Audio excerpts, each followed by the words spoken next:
अस्सलाम वालेकुम dear students, I hope you all are doing well. Class 6 आज Tuesday 25 मई है। ठीक है, आज हम लोगों ने लेक्चर नंबर 16 देखना है। तो हर रोज़ की तरह के काम भी आप लोगों ने लिखना है और याद करना है। ठीक है, सबसे पहले है इंग्लिश। आप लोगों ने इंग्लिश बी की आज स्टोरी करनी है, अ फुलिश स्टैग, एक बेवकूफ़ बारहसिंगा। ठीक है, इसको फुलिश क्यों बोला गया? क्योंकि ये स्टैग जो था एक दफ़ा एक नदी के करीब पानी पी रहा था। उसने नदी में अपना रिफ्लेक्शन या अपना अक्स देखा।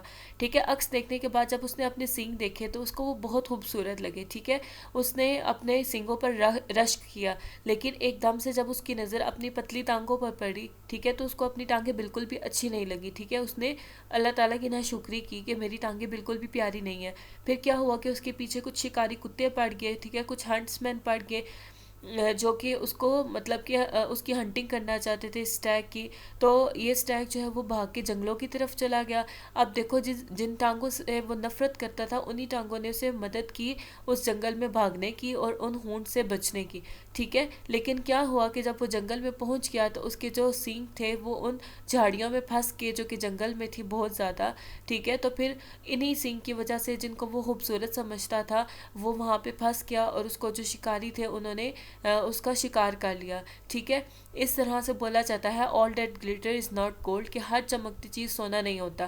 कि जो चीज़ हमें अच्छी लग रही होती है ज़रूरी नहीं है कि वो हमारे लिए अच्छी हो, और इसी तरह से जो चीज़ हमें बुरी लगती है वो ज़रूरी नहीं है कि वो हमारे लिए बुरी हो। ठीक है, अल्लाह ताला ने कोई भी चीज़ बेमकसद पैदा नहीं की, हर चीज़ का कोई ना कोई मकसद होता है। उसके बाद मैं इसको रीड भी कर देती हूँ। On a hot summer day, a stag went to a pool to drink water. The pool water was clear. Clear मतलब बिल्कुल साफ शफाफ पानी था. It could see its reflection in the water. It felt proud of its beautiful horns. But when it saw the shadow of its thin legs, it felt sad and hated them.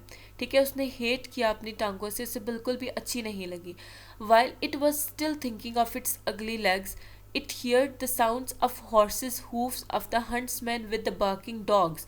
ठीक है, जब वो अपनी बदसूरत टांगों के बारे में सोच ही रहा था कि उसने आवाज़ सुनी किसकी, हंट्समैन की, कि शिकारी आ रहे हैं। ठीक है, उनके घोड़ों की आवाज़ सुनी, उनके घोड़ों की हूफ्स की या उनकी आवाज़ सुनी, और उसने ये भी सुना कि उनके साथ कुछ बार्किंग डॉग्स भी हैं।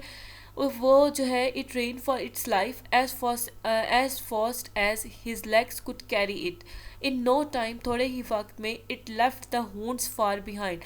होंड्स या हाउंड्स किसको बोलेंगे? उन शिकारी कुत्तों को।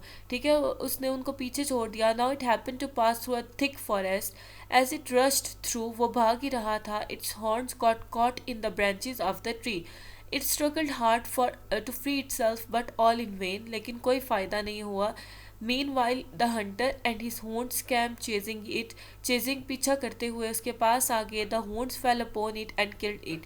वो जो शिकारी थे वो उसके ऊपर गिर गए और उन्होंने उसे मार दिया. ठीक है, the legs it hated had carried it away from the hounds while the beautiful horns brought about its death.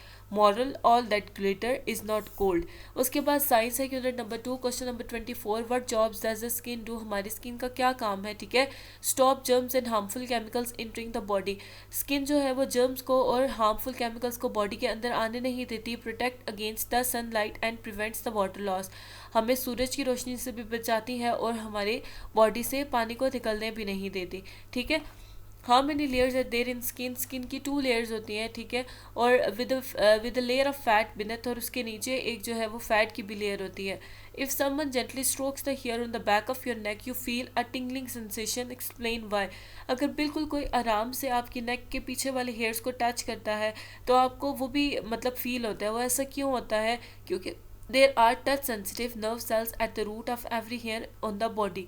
ठीक है, हमारी बॉडी के जितने भी हेयर्स हैं उन सब की रूट पे टच सेंसिटिव नर्व सेल्स होते हैं, जिनको ज़रा सा अगर हम टच करते हैं तो मैसेज ब्रेन तक जाता है नर्व सेल के ज़रिए और हमें फिर वो फील होता है.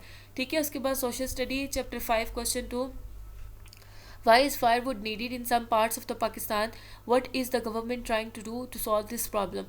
ठीक है, फायरवुड या जलाने वाली लकड़ी जो है वो क्यों ज़रूरी है, ज़रूरत है उसकी पाकिस्तान के डिफरेंट पार्ट्स में, और गवर्नमेंट इसके लिए क्या कर रही है. Firewood is vital. Vital mean important या ज़रूरी in many rural areas. Rural areas मतलब देहाती इलाकों में, एज अ फ्यूल, क्योंकि वहाँ के लोग उसको जलाते हैं, लकड़ी को जला के वो अपने फ्यूल की नीड्स को पूरा करते हैं. ठीक है, कुकिंग करते हैं, या फिर अगर उन्होंने कमरे को गर्म गर्म करना हो तो फिर भी वो फायर वुड को ही जलाते हैं, because there is no electricity और गैस अवेलेबल, क्योंकि वहाँ पे ना तो बिजली होती है और ना ही गैस होती है। People use to cooking outdoors find it difficult to adapt to a new method. वो लोग जो बाहर कुक करते हैं, ठीक है, आउटडोर्स, वो इस चीज़ को मुश्किल, उनको ये मुश्किल लगता है टू अडेप्ट, मतलब कि किसी और मेथड, कोई और मेथड वो यूज़ करें, ठीक है। उसके बाद है also firewood is free, it just has to cut down और कलेक्टेड, ठीक है। जो जलाने वाली लकड़ी है बिल्कुल फ्री होती है, उनको सिर्फ उन्हें काटना पड़ता है। द गवर्नमेंट, अच्छा अडेप्ट का मतलब है एडजस्ट करना। The government is trying to solve this problem through the electrification. Government चाह रही है कि ये प्रॉब्लम सॉल्व हो जाए वहाँ पे बिजली पहुँचा कर, ठीक है। प्रोविजन मतलब कि प्रोवाइड करना लोगों को, गैस पाइपलाइंस के जरिए गैस प्रोवाइड करना। Education and creating the awareness about the importance of forest and how to preserve them, preserve बचा के रखना।